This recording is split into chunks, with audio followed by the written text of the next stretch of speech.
And welcome back. Welcome in once again to another episode of the Spin Cycle. This for Tuesday, August 25th. Andrew Southwick, R.C. Williams, and Juliana Armand with you on this episode. And we've got, you know what?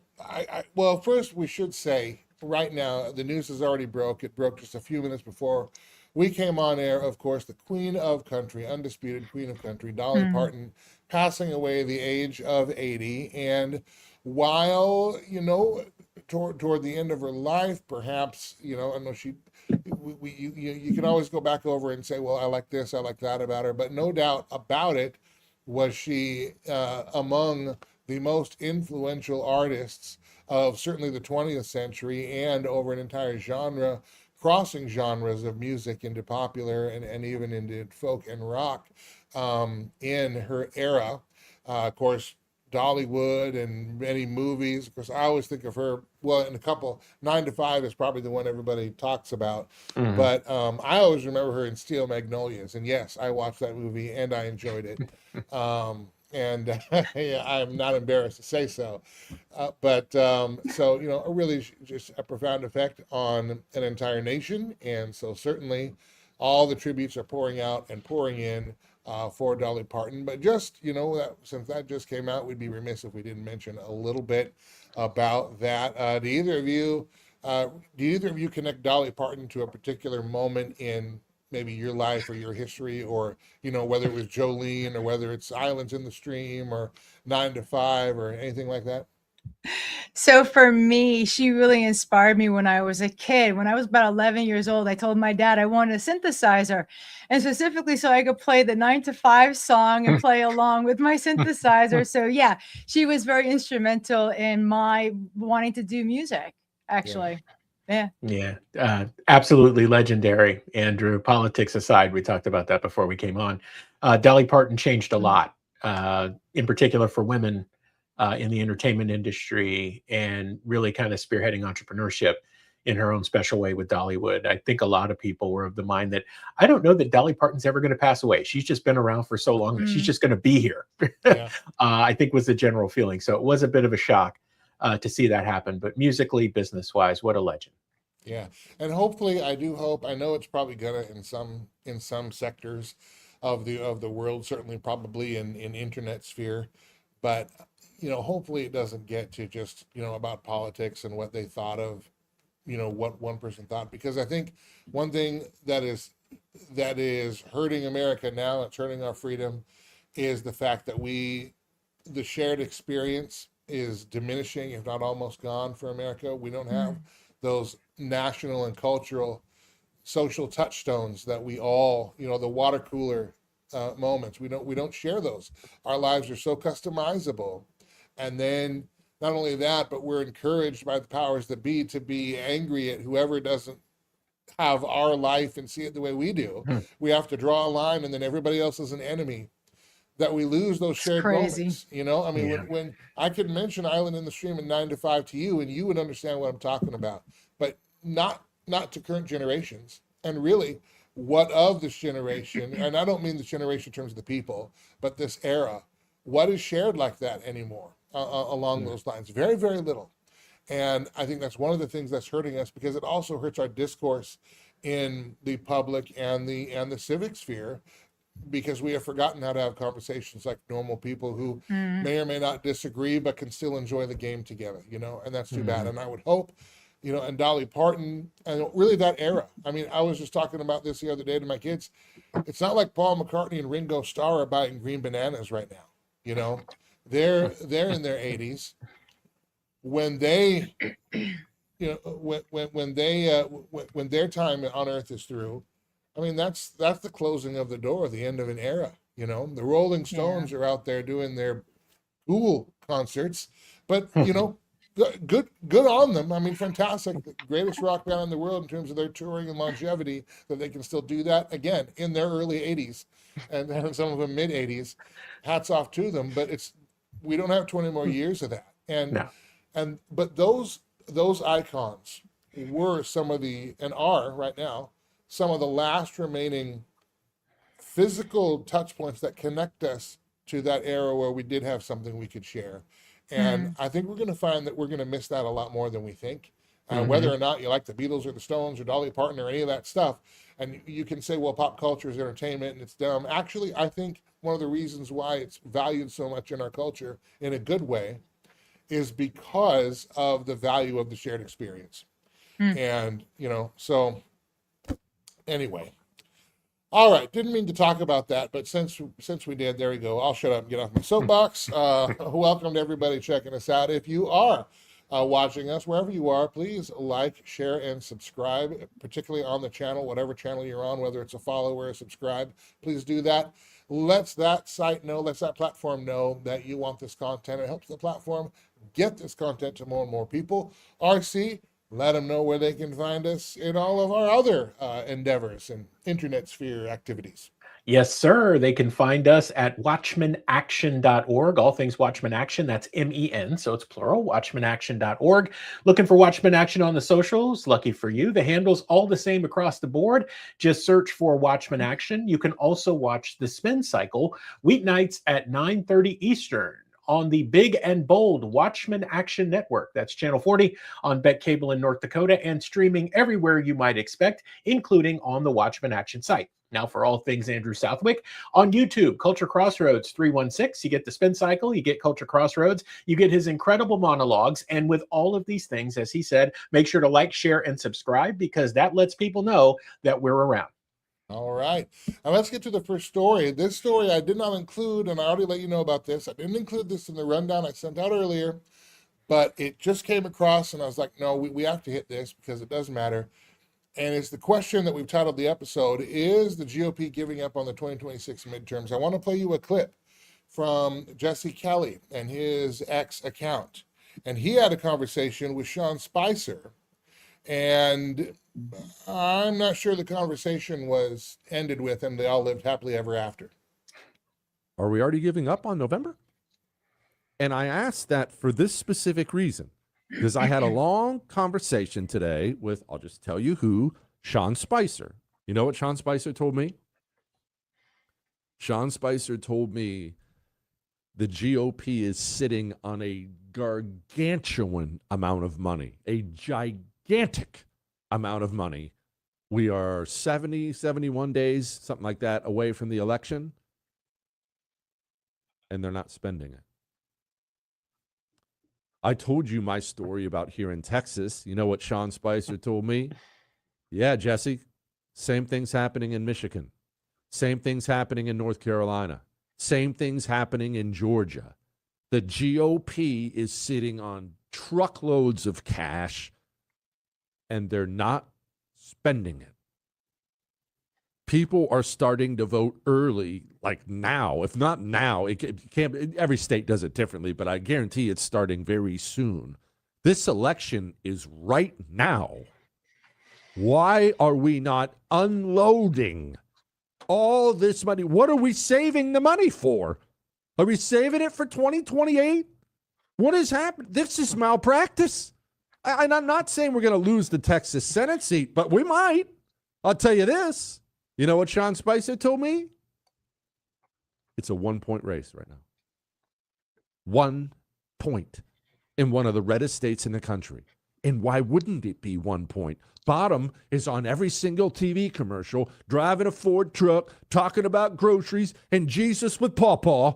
And Ken Paxton is nowhere to be found because the GOP's not spending any money. And I'm told that that same thing is happening in Georgia, that John Ossoff is unloading money. He's all over the airwaves. GOP candidate non-existent. North Carolina non-existent. Michigan non-existent. And now I get a story that Jared Kushner is already meeting with the probable, I guess, next Speaker of the House on areas of common ground. Are we in the negotiating the surrender phase? I mean, you're going to have to forgive me, but how am I supposed to take this any other way? Why in... I'm going to be calm here. Why in the world would we be meeting with Hakeem Jeffries 2 months before the election? Hopefully, Hakeem Jeffries is still in the minority after the election. I would hope that'd be the goal. But of course, surprise, surprise, Who's the one going to sit down with Hakeem Jeffries? Jared Kushner. Okay. So is the GOP giving up on the 2026 midterms? And, one of the questions that I have asked, and I've also lamented, the Democrats, they were always good at spending their political capital for gains that went their way. I mean, Obamacare is the biggest example in recent years where they knew they were going to lose in the midterms. They did it anyway. That's what they wanted. The GOP never acts like that, but now I'm thinking maybe they do. Because maybe the GOP, the globalist corporatists that have bought them out, maybe all these high prices, all these high energy prices, high food prices, the cattle shortages, the squeeze on the middle class, which I've got a story about that coming up on the Sunday show. But maybe all that is what they want. And they're spending the capital. And RC, you have mentioned, because we've talked about it before, months before this, by the way. So again, if you haven't watched Culture Crossroads, you should, because oftentimes you're going to be ahead of the curve, and usually months before it starts hitting the conservative mainstream or the conservative alternative media, if you will, that the GOP had baked a midterm loss into the 2026 cake. Perhaps again, our prescience is, while understated, perhaps maybe vitally important. Yeah. So, something I used to make fun of the Seahawks for, Andrew, and now I make fun of the 49ers for, is that lay down and die defense. This is, unfortunately, I had to use the analogy, but it's true, right? So tomorrow's news, like 6 months ago, we talked about the fact that there are many in power in the GOP that are baking in the losses for whatever strategic reasons. And I think we're seeing some of that leak out. Are they giving up? Hard to tell. But if you're going to spend the money, I think Jesse Kelly was spot on there. If you're going to spend that war chest, you need to unload now, because the other side's going to unload. I don't think that the GOP has it in them to run a rope-a-dope like Ali and to let the other side punch itself out. I just don't think that they're built that way. But it sounds like, for whatever reason, they may be ready and willing to give some things up, and are kind of banking on that and just trying to get through the last 2 years. It's sad to see, Andrew, because they've got so many people in the tank, and so many people have gotten behind people and the party and said, look, we're going to go in, we're going to win this thing, we're going to get people elected, even if we don't necessarily agree with them. They've got an R behind their name. We just got to do it. Even that seems like it's a lie. Like, when does it stop? Does it stop at, we changed the party platform on abortion back in 2024 and we tried to pull a fast one on you? Or we're just basically going to lie to you to get elected and then just run the globalist playbook? Or does it stop now with them saying, hey, we're just going to kayfabe and we're going to take a dive in the midterms? Or does it get even worse? And as we've already said, is 2028 already calculated as a loss of the White House so that they have a punching bag to work off of? This is silly. In Central Florida 5-6 years ago, we had 10 seats that had no representation, no Republicans going into that seat, fighting for that seat. Literally, Democrats just just taking the seats, and we were doing nothing. And then we had candidates that we were helping, and the GOP was nowhere to be found. They weren't supporting these candidates. Why was it that they were not? What was going on in Central Florida? What was going on in Orange County that they didn't want to spend the money to help us with the candidates? I mean, like, seriously? This is so aggravating. That's our money, and they're letting us. I mean, you have to sit back and go, this is intentional. This is so intentional. I mean, come on, follow the money. What are you going to do with the money afterwards? Are they going to pocket the money? Your special interest stuff? Are they just going to line each other's pockets with it? I mean, it's just, so aggravating. Well, today, South Carolina Republicans have a Senate runoff for the appointed Senator Darlene Graham, sister of the late Lindsey Graham, and a runoff between Representative Ralph Norman for that Senate seat. Notice reports that Graham could be in danger despite President Trump's endorsement, despite Governor Henry McMaster's backing, and significant outside spending, not to mention the name ID of Lindsey Graham. Of course, remember that Trump came out right away and endorsed Darlene Graham. And clearly, I don't think that she was fully vetted. It was just name only. Here's a clip of Darlene Graham, and this is the person that President Trump thinks would be the best to represent South Carolina in the Senate. Last week, I've gone around this entire state talking to as many people as I possibly can. And you know how many of them brought up Taiwan or national security? Not one. They're talking about the rising cost of health care and affordability. So that's what's important to me. Notably, though, Reed, when I asked her later if there was some kind of legislation or specific proposal that she would put forth to deal with the concerns about affordability, she wouldn't give us an answer and only said, we'll see about that when I get there. Thing is, we'll see about that when I get there. You can know what's in the bill when you get elected. She clearly has no clue what to do in the Senate. Now, there is some new polling that came out today that says that she is in danger, and I believe that was part of that notice polling. And in fact, Trafalgar, who's been accurate in the past couple of election cycles, Trafalgar released a poll showing that Graham and Norman were tied 48-48 within the margin of error. So right now, as of right now, the voting is still ongoing. Polls have not closed in South Carolina, so we do not have those results right now. But I bring that up to say this is where the GOP money is going. These are the kinds of candidates that President Trump is putting his name behind. This is the future of the Republican Party if you leave it to the current establishment, if you leave it to the current administration. So you know, Juliana, you're saying we don't have representatives, where's the money? It's going to candidates like Darlene Graham for reasons I don't think anybody knows. That is so wrong. That is our money, and we should be able to bring it to the candidates that we need to have in, and they shouldn't be able to control the purse strings to the point where it hurts the people. Like, we don't have a voice anymore. They're using a system totally against our ability to be able to have our voices heard. Juliana's got it, Andrew. And if I can speak frankly, we're all friends here, including the people watching. When it comes to the party apparatus, somebody needs to take this thing out back and shoot it. Yeah. Just go out and shoot this thing. Like, just nuke it, shoot it, whatever, and let's just start over. I mean, this insanity, I know there's too much money in it, and that's not going to happen, but that's it.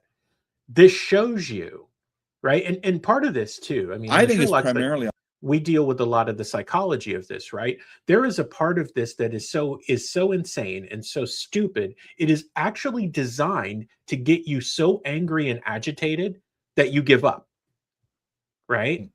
And it's like sometimes people forget that, but it's like literally this is just another reminder that we need to take this thing out and shoot it. It's long past its expiration date here, and it's now just showing itself. And I mean, not that the Senate does a ton. I mean, it's the upper chamber where people go and they're knighted or rewarded, and they get to spend their time putzing around. But I mean, geez, like, do we almost just put like a gigantic gate around DC and just not let them out? Like, you guys can just play in your little fiefdom, but leave the rest of us alone. I already said we need to make our national capital Alcatraz, and just send them all there, and we'll drop them off on. We'll take a nice big ferry. They can all go over there. That'll be a lot of fun, and then we'll just leave. And we'll be fine. And we'll give them like pretend money, like that we can buy. Like, well, it used to be in Toys R Us, and we'll give them a Xerox machine, so they'll feel right at home. They can make copies of those dollars, and they can hand them out to their friends. It'd be great. And every now and then we'll send them a shipment of water and vitamin supplements, and they'll be fine. We'll just have our grandson. We'll just have our grandson Aiden wave at him. See you later. Yeah, exactly. See you later. Exactly. Uh-huh. And we'll geoengineer the skies right above it. All that kind of stuff. It'll be great. Have you guys ever heard of the term stochastic terrorism? No, this is going to be interesting. It Go will be ahead and interesting. explain it. Okay, so stochastic, that word means, and forgive me, I'm not looking at the camera here. I got my notes are in a different spot. Stochastic means probabilistic, random, or statistically describable rather than individually predictable. The term originally appeared in a terrorism risk modeling scenario where mathematician and risk analyst Gordon Wu used the term stochastic terrorism in the early 2000s to describe the probabilistic nature of terrorist events and the relationship between terrorism and mass communication. So the idea is, this is where we're starting to get the idea of, you have said something that may possibly someday might kind of be sort of connected to a violent thing that will happen, particularly a political violence.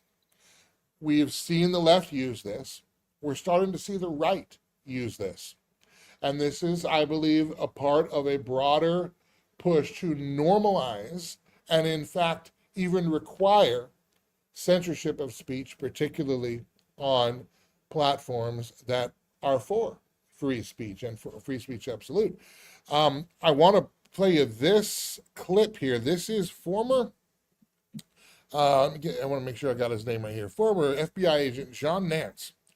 And he is arguing, and this is a recent interview, saying that if people say the phrase, quote, "you can't vote your way out of this," unquote, that those who say that phrase, that's a red flag, and they should be investigated, they should be monitored, because they are stochastic terrorists.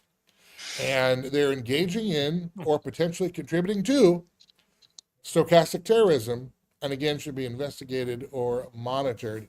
It's kind of a lengthy clip, but listen to this. This will bake your biscuits here. I think it's primarily on X. I mean, I'm on Facebook, I'm on Instagram too, LinkedIn also, but from my perspective, I think it's primarily on X where I really see that information. Make a boogeyman, make a bad guy. Type stuff happening. So I think the Bureau is trying to do that. Now, are you asking me? Now I'm going to stop. What is primarily on X now? X, yes, has a lot of people spouting their opinions, and as we post things as well, we do have commentary based on news from ours. So we're not exempt of that, and I'm not saying that we're above or below that. But why X? What's different? X, was Twitter, was the left's hangout, but now it has become more free speech to a lot of people on the right, and in fact, the dissident right. Now, when I say the dissident right, I don't mean the far right. I'm using that term probably differently than the mainstream would. Particularly people on the right, or people who are conservative, who are dissatisfied with President Trump 2.0. You're seeing a lot of them have a voice on X.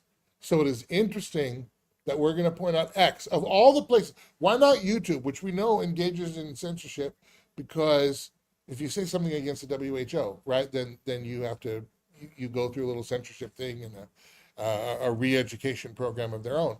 Or Facebook that will shadow ban, and I'm sure X shadow bans as well, they all do it. But interesting that he pointed out X. All right, let's continue. Do I think there are open investigations on individuals or whatever? I would hope so. I would hope so for particular individuals, but those would be very sensitive cases, what are termed SIM cases, sensitive investigative matter. That's not exactly a classification. It's kind of a handling instructions. So those things are kept very, very close hold. So I think there are people out there that are actually seditious. And I've used this phrase before. If you hear somebody say, "we can't vote our way out of this," okay, that's a red flag. Mm-hmm. And what that is that's a technique. Demoralization. Yes, it's stochastic terrorism. It's a stochastic terrorism technique. And what it's designed to do is eliminate the logical objections to political violence, right? I mean, what's being left unsaid? If Remember, stochastic means it's probable, or they believe it's probable. Stochastic means there is a certain mathematical formula we could use to statistically predict that this might impact or influence or insight or whatever. It doesn't mean one-to-one, and it doesn't mean this, correlation is causation, or that there is any relation whatsoever. If you say we can't vote our way out of this, what's the alternative, right? It's political violence. Well, the individuals that are involved in that are seditious. And frankly, I mean, if I was running the Bureau's counterintelligence program, I'd be real interested in what those people were doing in their association. I'd love to see a link chart. I would too. On Brought this up. He'd love to see that data we showed yesterday on the spin cycle from Flock and their cameras and all that, all your data points. He'd love to see that. That's one of the things, that I miss about being, in the bureau. The bureau is really good at that stuff. And I don't want to get into too much detail, but a link chart with regard to some of these people would be fascinating to see. So it sure would be fascinating to see, wouldn't it? Boy, if we could just have all the information about everybody who's ever said anything bad about the government that we didn't like. Gee, I wish we could implement a system and an infrastructure to do that. Oh, wait a minute. We are. Now we need to get the public convinced that we should use it and weaponize it, because, gosh darn it, there are people that are not bending the knee at the Orange Man. There are people who don't think, there are people who don't believe that the 10,678,458 9/10 to the point carry the rounding remainder degree chess. There are people who don't quite think that maybe that's the best thing for America. Can you believe people would actually think for themselves? That when we send out the note from on high, the edict from on high, conservatives, this is what we believe, that, wait a minute, some of them don't? Well, we can't have that.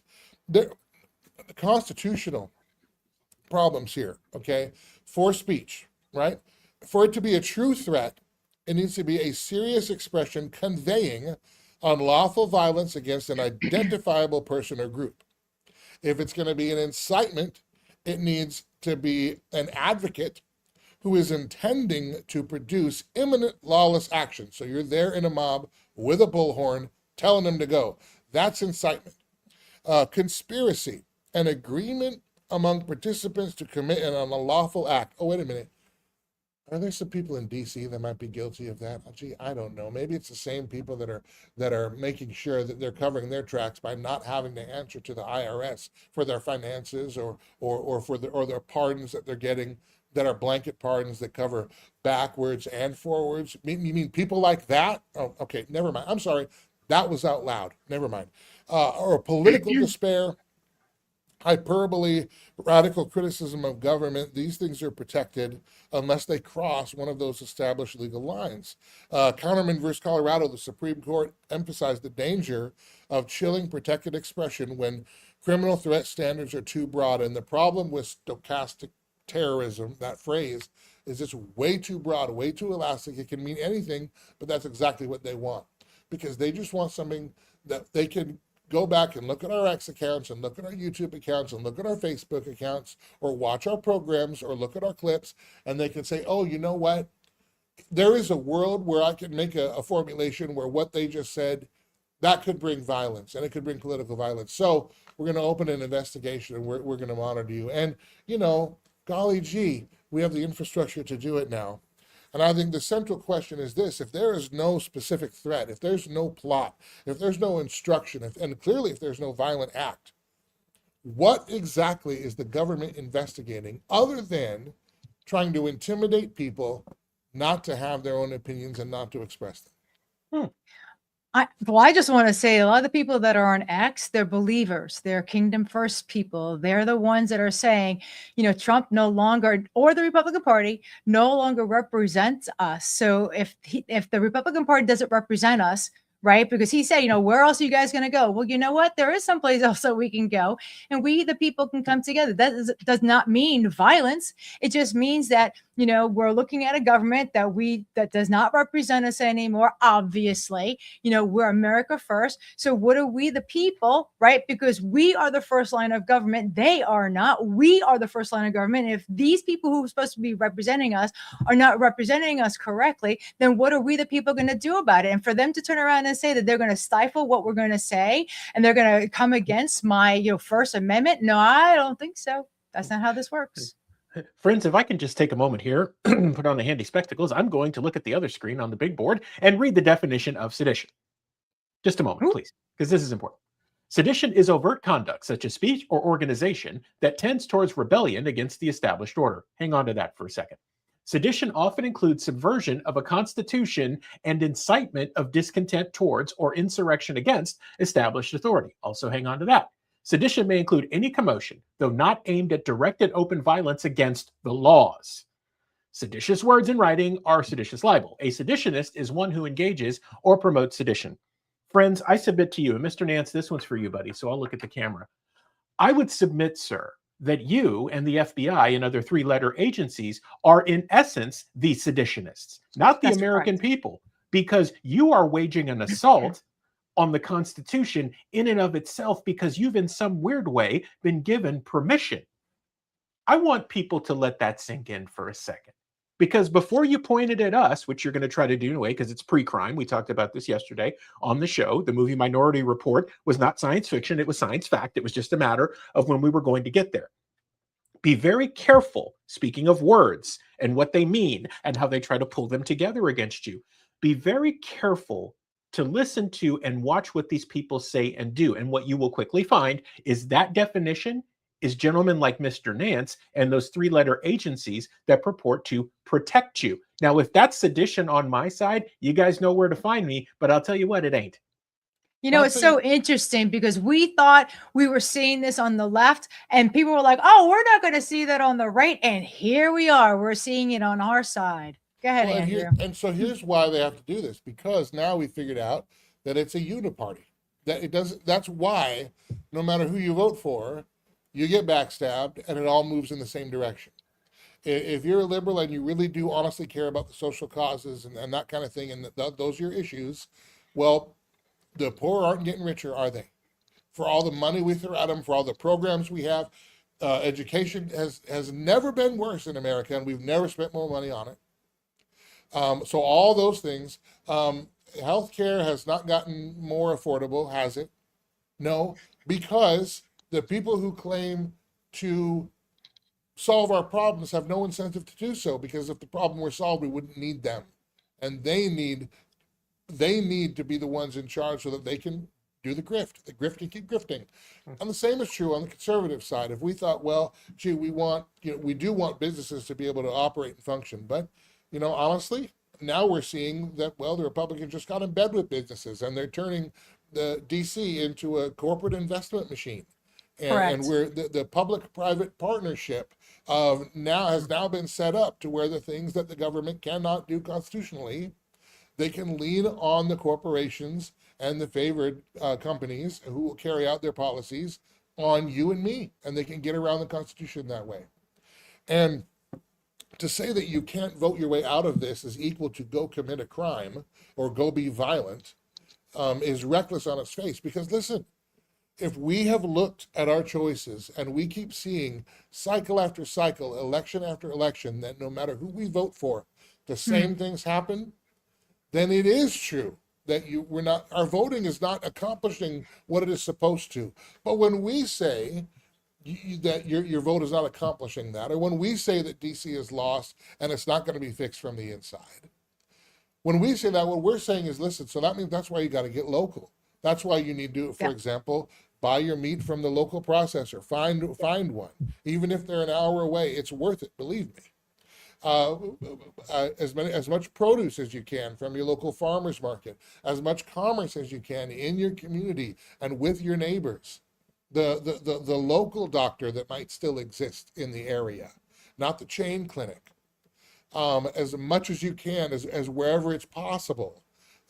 That's where it is. It's us, we the people, applying our constitutional rights, applying those rights guaranteed to us through the Bill of Rights that the government is supposed to protect, not subvert like we're seeing. Applying those things is what we're talking about, because the only way now to stop this madness is to not play the game, because the game is madness.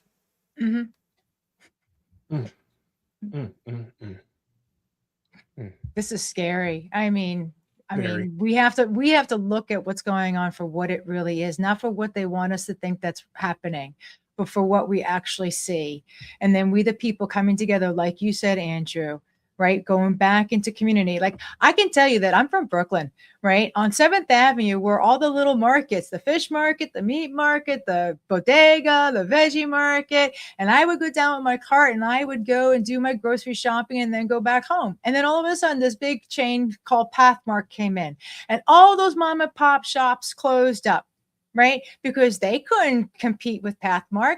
And then I had all these different types of bookstores, and Barnes and Nobles came in, and before they were even open, all those bookstores then had to close. And all the mom and pop shops on the 7th Avenue were all now struggling or closed because they let in all these big organizations to be able to come in and steal that away.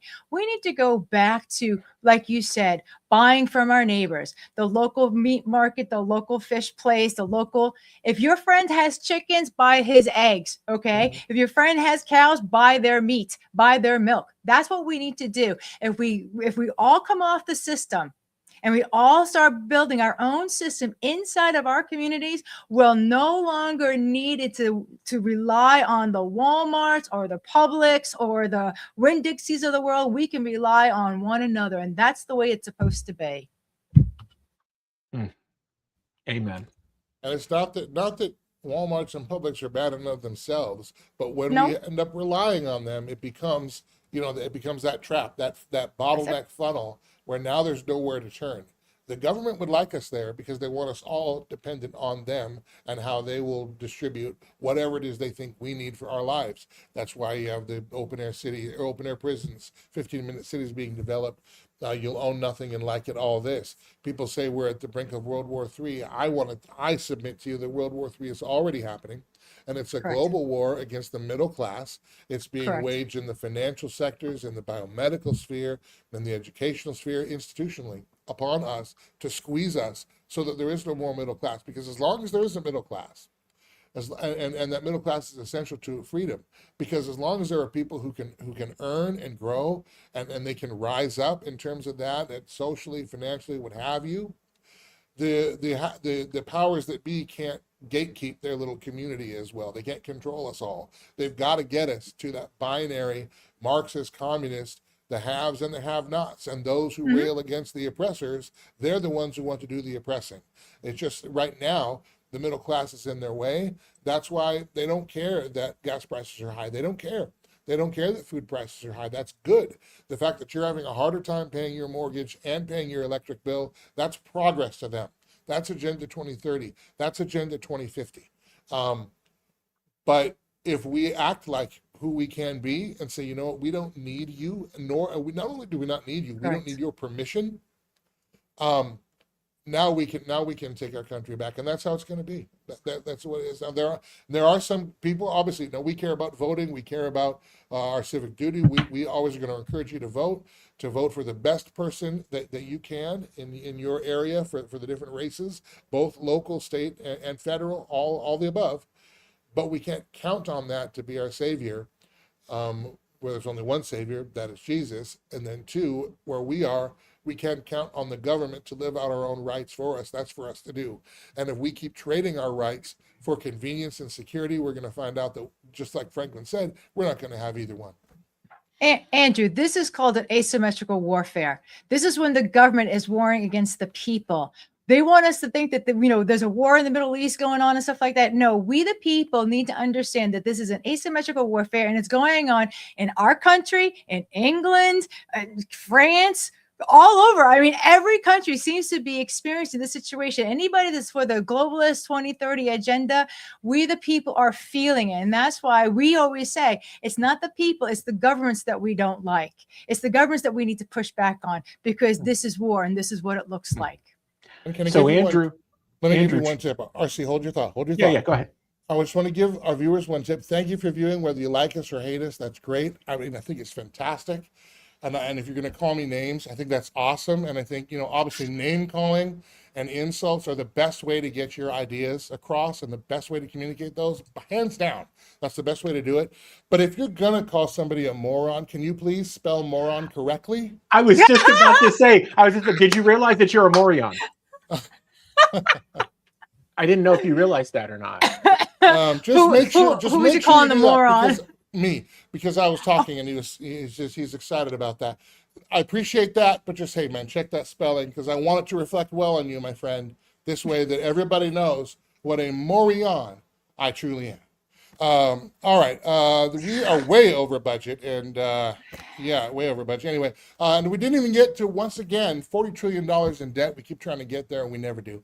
But we will this week. I promise you, we got some details on that, and on It's oh, it's what? Okay. Never mind. I'm reading the comments and they are spelled interestingly. I'll tell you that. This is fun. This is like being in the bar at Mos Eisley Cantina in Star Wars. It's wonderful. But no, we appreciate all of you. And thank you. Again, whether you like us or hate us, we appreciate you spending some time with us.